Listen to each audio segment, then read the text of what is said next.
Asenso Pilipino. Mga ka-Asenso, our guest today turned a personal struggle into a powerful business that not only showcases Filipino talent, but uplifts lives from Luzon to Mindanao. With just 5,000 pesos and ang kanyang strong passion for art and community, he built a social enterprise that's now reaching international markets. Siya ang patunay na ang husay at talento ng Pilipino ay maipagmamalaki worldwide. Magandang araw mga ka-Asenso, oras na para sa isang kwentong punong-puno ng inspirasyon, impormasyon at syempre tawanan. I am Isabel Daza, ang kasama nyo sa Pag-Asenso.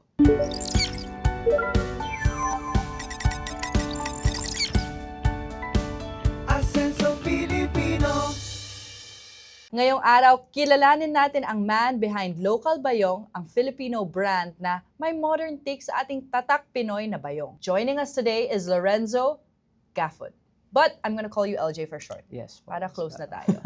Good day, LJ. Thank you so much for being here. Kamusta ka? How are you doing? I'm very positive and Yeah. very thankful for this opportunity, Miss Belle. Oh, well, we're so happy to have you here with your beautiful designs. Yes. But Thank you. before we get to your business, alam ko na registered nurse ka noon. Yes. Tell us about your background. Paano kang from a registered nurse, all of a sudden now you have your own brand? Way back during our time, nurses were very highly In demand. in demand sa US.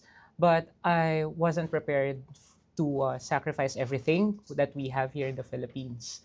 Kaya by that time na nag-migrate yung aking parents, I decided to stay. And since I'm kind of soft-hearted, I couldn't maintain yung patient relation. I would tend to cry before the relatives do. Hindi ko rin nakikita yung sarili ko na parang I was happy, but then there's something missing that I Okay. really wanted to pursue. I think it maybe when you go into that field, it has to be a calling. So you didn't feel na it was your calling, so you wanted to do something else? Yes, something like that. Pero grabe din ang studies ng nursing, ha? Yeah, for you to Yes. pass the boards and then drop it. Okay, let's talk about what of your passion. If it was not your calling, what is it something that you like to do? Earlier, you were saying that you like sketching and drawing. Is that what led you into the business, or is that just a hobby? That was just a hobby. What Okay. led me to the business was more of the realization that I really wasn't intending to build Local Bayong as a business. During that time, I was really coping up with something very personal, and the opportunity offered itself when I first met the community who eventually gave me this whole idea of how to give back and help others. So paano yun? Friend mo ba siya na nagsabi, uy, gawan mo naman ako ng bayong, parang gano'n? More of fulfillment po ng isang project, because way back I was an employee Okay. and I needed to fulfill a project for a specific account. Okay, okay. So that Employee time, ka as what? Production?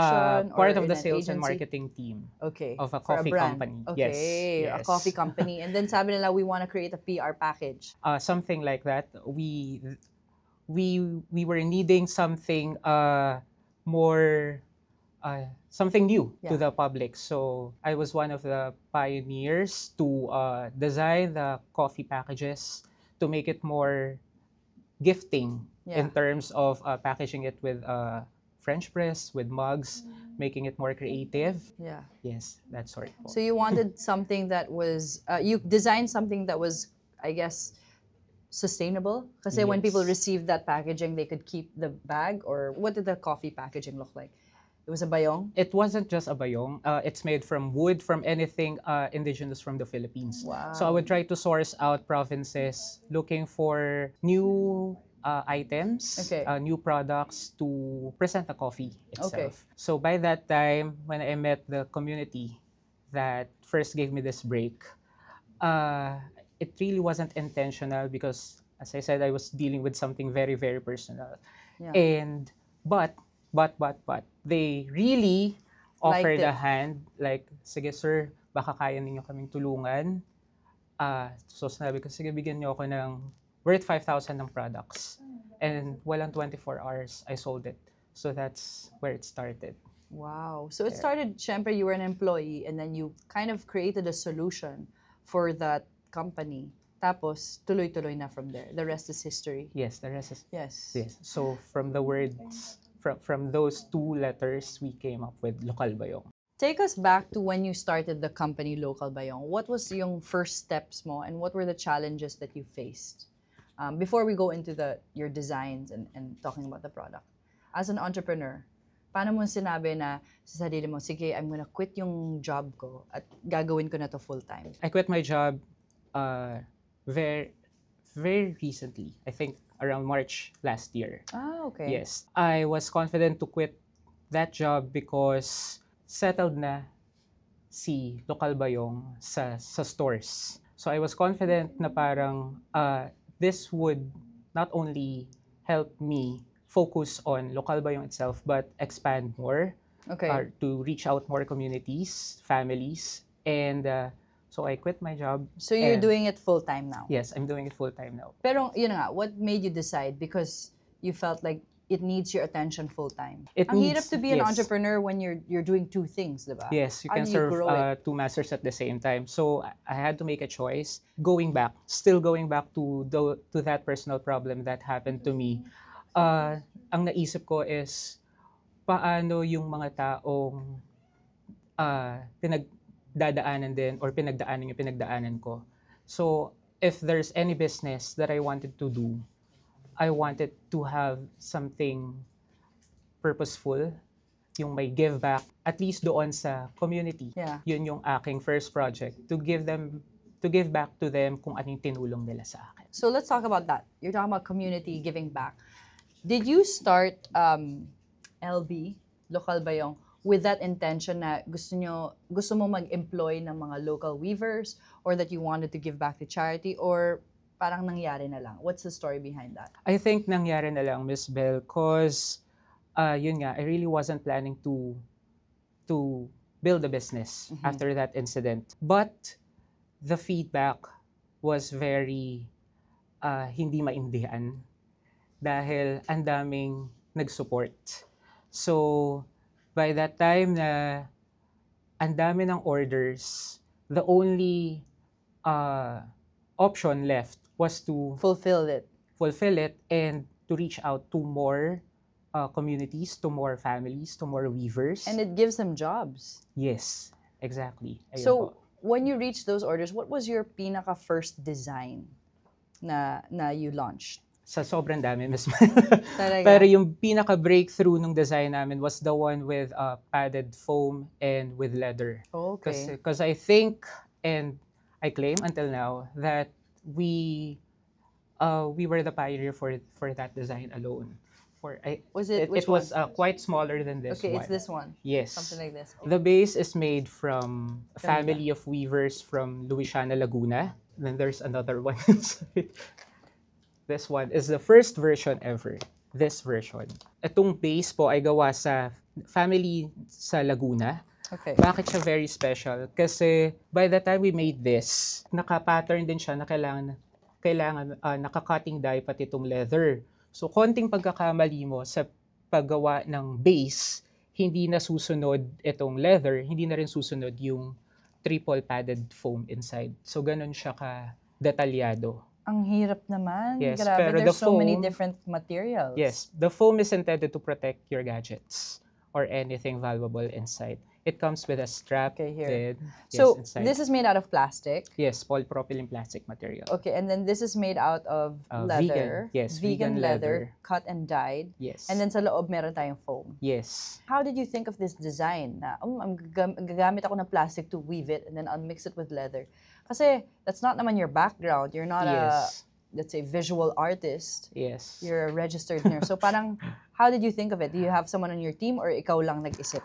Most of the designs, I designed it myself. It's more of wanting to have a Filipino product na at par with the world's best. You know, imaginations are limitless, pero nakadepende sa execution.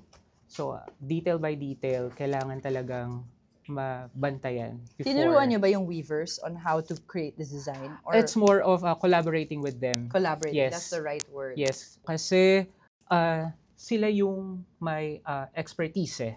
Yeah. Yes, and I can design, pero baka hindi ma-execute. So we have to meet halfway kung paano best na lalabas yung product. So for the weavers, when you met them, nakita mo na yung capabilities nila, diba? Gumagawa sila ng mga products. Sinabi niyo ba na, okay, we're gonna make a project and this is gonna be long-term? Or was it, kasi what I'm thinking is, what I realize is you've created a brand that's given livelihood to all these weavers. Yes. When you started, nalaman mo ba na, tatagal to ng ganito katagal and tuloy-tuloy yung business mo? Or inisip mo sa weavers at sinabi mo, oy, per project lang to, let's see where it goes. Parang ganun. It was more of a partnership po talaga, collaboration with them. Nung nagsimula ng dumami yung orders. Oh, okay. Yes, nung simula ng dumami yung orders and yun nga, the situation presented itself and we really had a lot of positive feedbacks, even with the weavers, na they would get, we would hear na parang, okay, nakabayad na kami ng kuryente, nakabili na kami ng ganito, nakapaaral na kami ng ganito, nakabili kami ng TV. Yes. Lately, we had a family na parang si father ay resigned na from his job and focus na rin doon sa weaving. Talaga? Yes, Full-time? Full-time. What we do is, we visit, check the communities first. We are often mistaken as an NGO or LGU. Until now, parang hindi pa rin namin alam yung isasagot kapag nagfa-first visit sa kanila. Kasi with the same purpose, pero we're more likely to be labeled as a brand. Yeah. Yun po yung gusto sana namin dahil kahit similar yung ways, we know we transform lives eh. Yeah. Yes. Yeah. Ilan ang weavers nyo? Speaking about lives, how many lives do you employ? Right now, we are tapping 16 provinces. And as per our last count, we have 30 communities and counting, 65 families. 65 families, so employees are 65 or more than? I guess because one family, dalawa or tatlo. Yes. But we don't label them kasi as our employees. Our weavers, yes, sorry. yes, It's a weavers. collaborative. I need to wrap my head around that. I love also that kind of aspect na hindi naman ikaw yung boss tapos sila yung employee. Yes, it's more Kasi of partnership po. Partnership, tama. Talaga. Kung wala sila, hindi nyo magagawa yung produkto, di ba? Yes, yun po, exactly. And kaya rin namin sila napapapayag and napapasustain is sinaset na namin yung blanket order. Okay. So they know yung potential income nila for the rest of the months. Wow, they're like, okay, Yes. bibilisan namin to. Nakaset na rin po yung kung ilan ang dapat matapos or magawa, anong colors, anong items per month para tuloy-tuloy lang din. Yes. Kasi minsan pinapakiusapan namin, okay, medyo hold back muna kasi dahil pinaplano rin namin, we're not only supporting one community kasi. So we have to give way para sa iba. When it comes to weaving, the craft, tinuturuan nyo ba yung younger generation? Kasi alam ko that there are certain crafts na dying na or Yes. yung pagbata, ayaw man, ano ba yan? Gusto ko lang That is the intention po. diba? You have Yes. to teach the younger generation na mapasa itong heritage skill. Yes, yun po yung intention and based sa pakikipag-usap namin sa communities, yung mga gumagawa ng mga walang patterns, yung pinaka madadali, as they say, medyo pabata na ng pabata. Like, we had an experience na kapag walang pasok, after nila maglaro, tutulong na sila. Talaga? Yes, even with the handling, yung preparation ng handling or yung pagputol. Kasi Yes. bawat communities, iba-iba rin ng design or ng pattern or kung paano nila gawin yung pinaka-base nila. Even kahit nag-uusap tayo, Ms. Bell, pwede sila makagawa ng isang buong bag. Wow. Kasi So, yung muscle memory parang nandun Ganyan na. lang, di ba? Yes. So sila bang nag-construct with the other bags or yung weaving lang mismo ang ginagawa nila? Tapos it goes to a secondary production kung paano Opo. construct yung For, buong bag. for that one po, it depends na po doon sa kakayahan nung weaver and nung community. Kasi dahil target namin yung mga far-flung talaga, yung mga undiscovered pa, challenging yung availability ng items. We try to maximize what's present kung hanggang saan yung kaya nila. Kasi may community na sobrang excellent gumawa ng base na to. Pero sana mas magiging cost-efficient kung sila na rin yung magfulfill. Pero baka kung ilalaban, hindi maging quality yung item. So, Oh, okay. marami pa rin weighing of things. So you also have the quality control, di ba? Yes. Kasi minsan, nagmamadali sila, tas it's not that great, the product. Yes. Oh. So you check that slowly. Yes. How do you do that? Na-develop na din in time, Okay. though with the same communities na parang, okay, we would reach out to the head weaver. Parang siya yung talagang, Boss. yes, siya yung nag-organize, siya yung Okay. nagfa-fund for the raw materials Okay. para mas madali lahat. Siya rin ang kausap namin dahil naka-Google Sheet na rin kami. Real time, Ay, yes. wow. Naka-real time na rin. Any adjustments and all, makikita niya para hindi na masyadong tasky to Okay. get in touch. And as a respect na din na parang hindi naman nababypass si head weaver kung ano man yung call out o may mali, sabi namin, wag tahiin to dahil may ipapasok pa. Okay. Yung mga ganong details, laging kay head weaver. You know, I'm thinking, ang hirap din ng business na ganun because everything is handmade and manually Yes. constructed. Yes. Is it okay if I ask around how much do weavers get paid? It depends on the item, Ms. Bell. Okay. Roughly, for a community or family alone na lang, lowest siguro in a month that they can get, depende sa season, is around 10,000. 10,000 pesos Yes. for a family. For a Okay, that's the family. lowest. That's the lowest. Yeah. Kasi some designs are very hard to do and depende rin dun sa bilis ng ikot ng items. Yes. Kasi kahit we have stores na readily available bagsakan, since everything is paid in cash, Yeah. we also try to set limits din sa cash flow dahil pinapaikot sa iba pang Tama. communities. Yes. So para ikot lang siya ng ikot ng ikot. Ikot ng ikot ng ikot. Because you support so many communities, kailangan you have to, manage the cash flow. Yes. Alam mo, that's something that entrepreneurs here in the Philippines have a very difficult time managing cash flow. Because minsan, ang laki ng order, kasi hindi nagbabayad until 6 months or 3 months. Yes. Diba? And then, what are you gonna use as your revolving funds, kumbaga? When I talk to some of my friends na may businesses here. So, I guess for people watching, kailangan rin nilang matuto kung how to manage the cash flow and, up and down, ang taas ng inventory, but that Yes. inventory is turned to cash. LJ, I wanted to ask you, what do you feel like was yung pinaka-turning point ng business mo? In terms of you were like, okay, I'm going to be able to do this, I guess, for life, and this is going to be my main vision, because you said you quit last year. Yes. Was it because meron ka pang dream na gusto mo pang to put up some stores or to put it in different distribution channels, to have more weavers and more families? Like, what was the turning point you thought na, this is it na? I'm gonna be the lokal bayong CEO, parang gano'n. Yung realization for that turning point was way back 2022 or 2023, Yeah. just years after we launched. Kasi sabay-sabay yung opportunities. We had several stores, main stores na operated by us. Okay. We had a number of partners abroad. And we had the support of a film director who assisted us sa pag-push ng brand namin with his movies. So, by the time we got that number, I sealed that in time, this will be a long-term business, not just a one-time fly-away brand. Okay. I love that. As for somebody that is listening to you speaking now, what is something that what is one piece of advice as an entrepreneur na gusto mong ibigay sa kanila? Because as we spoke, sometimes there are challenges that make you want to, ayoko na, balik na lang ako sa Yes. corporate life.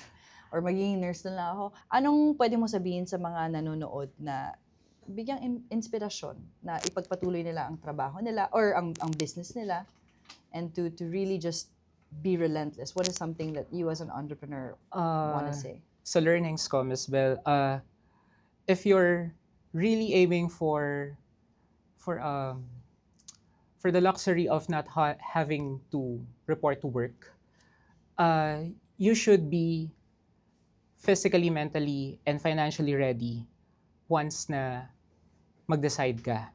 Yun yung first step. Then second step, Financially ready? yes, financially ready. Like kasi, what? May pera sa bangko? may pera sa bangko and yung business mo can support you na. Kasi Okay. unlike when you're employed, nag-expect ka na regardless kung umulan, umaraw, 15, 30th, meron kang Salary. sweldo. Pero kapag ikaw ay business owner, nakadepende sa strategies mo, sa utak mo, sa discipline mo, kung magkano yung maiuuwi mo para sa pamilya mo. Tama. Every day is a struggle. Maraming nag-iisip kasi na parang yumaman na. Yeah. Depende. Or iniisip na nila yung pera. Parang, this is why I'm gonna make a business kasi yayaman ako doon. Yes. Ang dami palang, hirap at kailangang gawin na ikaw you have to put out your own money. And Yes. then, risk yun eh. Yes. Kasi if hindi mag-fly or if hindi pumatok, that's all of your investment that went down the drain. Yes. Pero at the end of the day, do what makes you happy. Yeah. Do what makes you happy. Every day is a struggle. Hindi talaga Pasko araw-araw eh. Merong mga peak season at merong seasons na talagang feeling mo parang nagsawa na sa'yo yung tao. So, every day is a challenge. Hindi ka dapat tumitigil. Wala kang ibang pwedeng kapitan kundi yung sarili mo.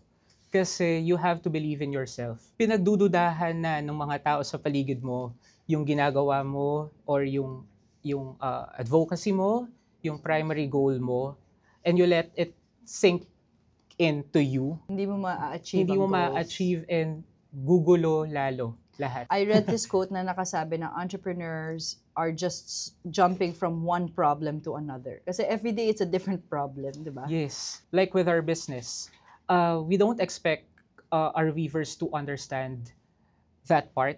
Kasi for us, this is a process.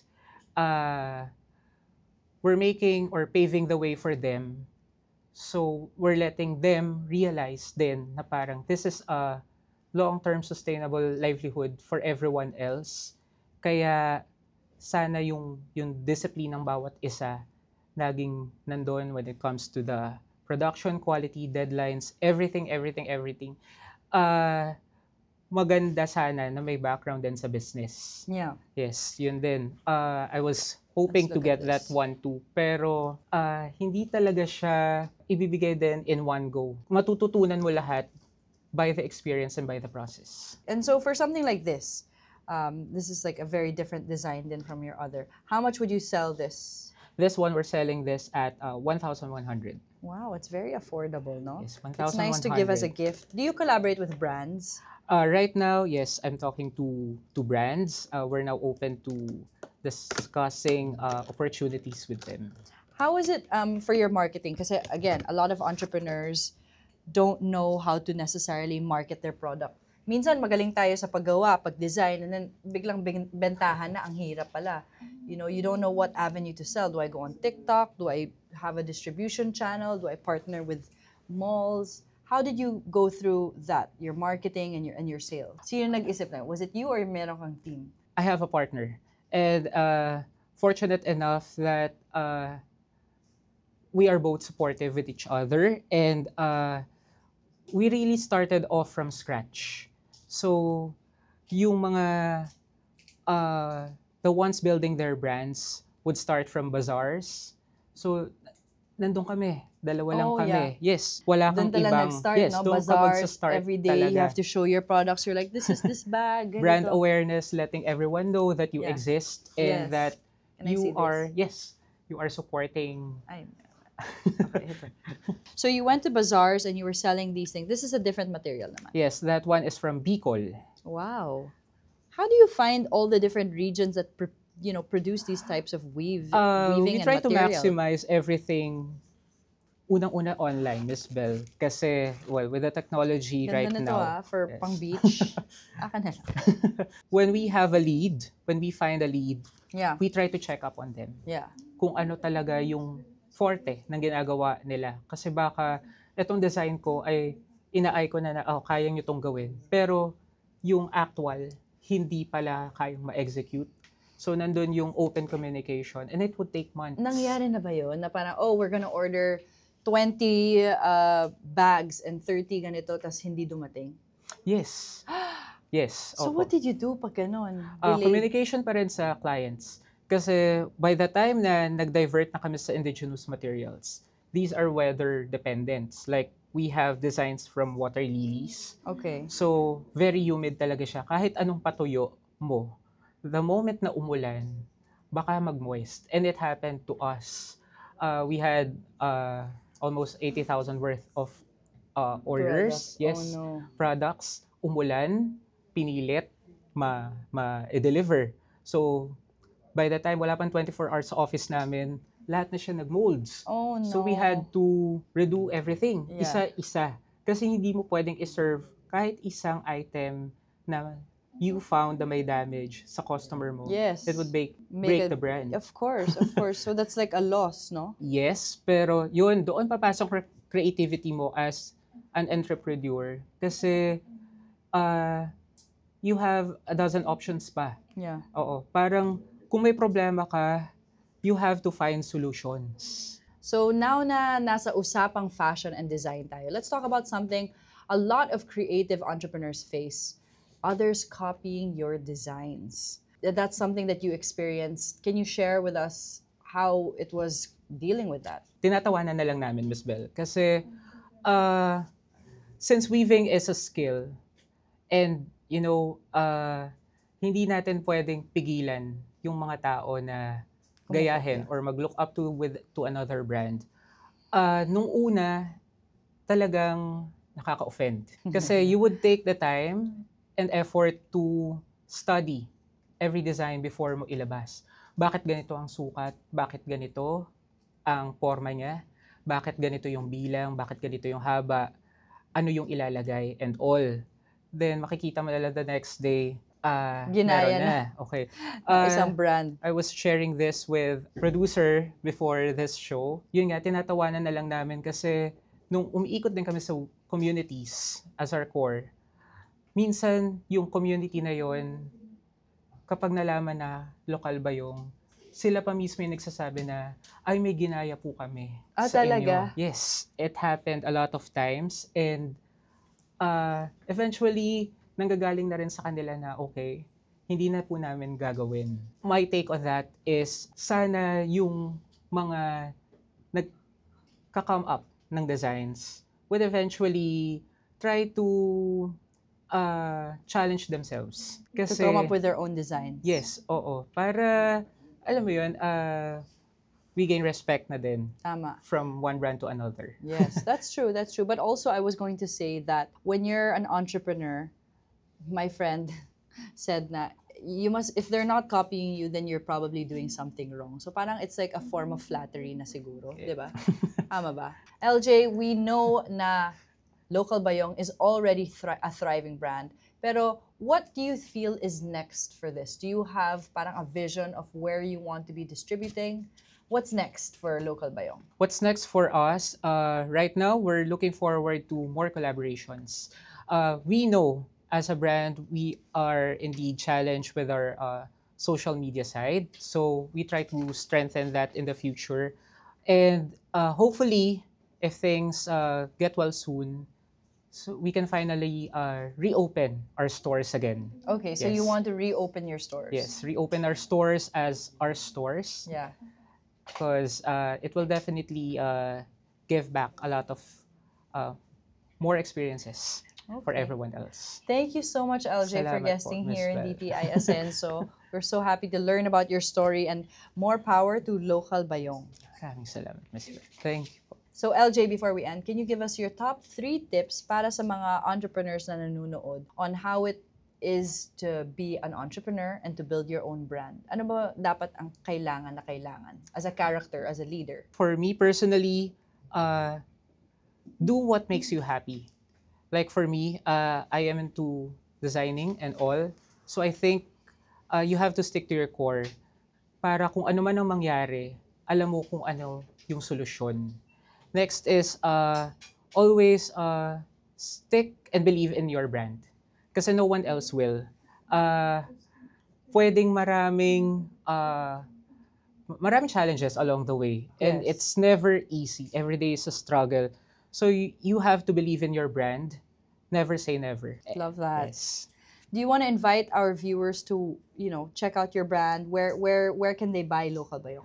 Yes, right now po, we are available at all e-com platforms, Shopee, Lazada, TikTok. You can also message us through our Facebook account and Instagram page. We are also at the following stores with Frankie General Store, Tesoros, Spasio with the Robinsons Bridgetown, and many other more. And also for local brands out there, if you want to create PR kits, this is a great product that supports weavers. Thank you so much, LJ. Mga ka-Asenso, in a world where it's easy to chase profit, Local Bayong chooses purpose. Ang kwento ni Lorenzo at ng Local Bayong ay patunay na sa business, hindi lang kailangang magsimula sa malaking kapital. Sometimes, all it takes is courage, creativity, and compassion. This has been Isabel Daza. Ito ang DTI Asenso Pilipino, ang kaagapay sa pag-asenso ng bawat pamilyang Pilipino.